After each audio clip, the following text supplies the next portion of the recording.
So question today is banana smoothie, man. It doesn't get better than the banana smoothie. Potassium in your legs, cheapest EPO on the market. But someone asked me, Harley, is Mark Cavendish, isn't he too skinny to be a sprinter? Shouldn't he look like this? Like Arnold Schwarzenegger on a bicycle. Shouldn't Mark Cavendish look like this?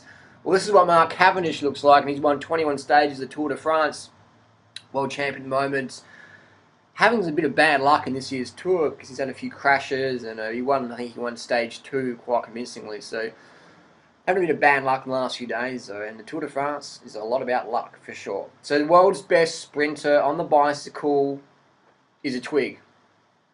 How does that work? People ask me. Shouldn't you have big muscles like Schwarzenegger? Well, it doesn't work that way because cycling's all about power to weight. You want to be as skinny as you can, but as strong as you can. Sounds like a bit of a contradiction, doesn't it? You want to have as much cardio output, as much neurofunction in your legs, and as if a sprinter, you want to have that mindset as well to be just hitting 80 k's an hour in a bunch of 50 riders or whatever, elbows out, just going crazy, and you crash.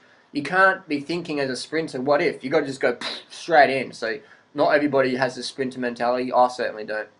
So it's all about being super skinny yet super strong, specific to cycling. That's why you'll never ever see big muscly guys riding bikes fast.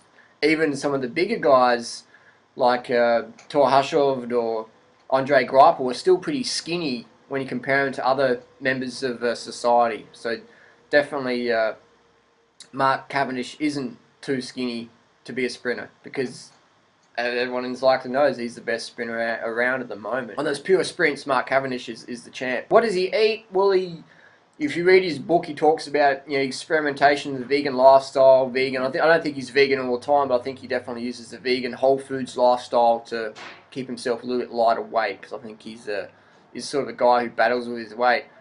For a cyclist, battling with your weight means a couple of kilos. For the average person, battling with your weight means 20 kilos. So it's all in contrast there.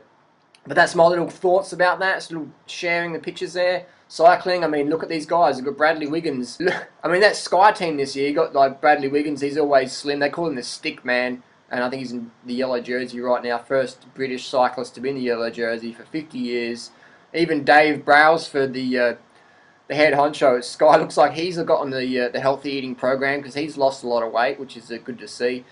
So definitely cycling, super lean. Lance Armstrong, that's Lance in cycling phase, and this is Lance in bodybuilder phase. So cycling, it's all about lightweight, yet still being healthy enough to push the pedals because you don't want to be so light that you get blown off your bike. So that's definitely where vegan lifestyle, high carb, low fat comes into play. We're seeing more and more cyclists using the vegan lifestyle, if not a permanent thing, if not just a transitional to drop the weight. That's just high carb, low fat. Eat like a Chinese rice worker to be lightweight. That's just how it is, always will be, always has been. So definitely check it out. Thanks for watching. Post your comments and questions down below. We'll see you soon.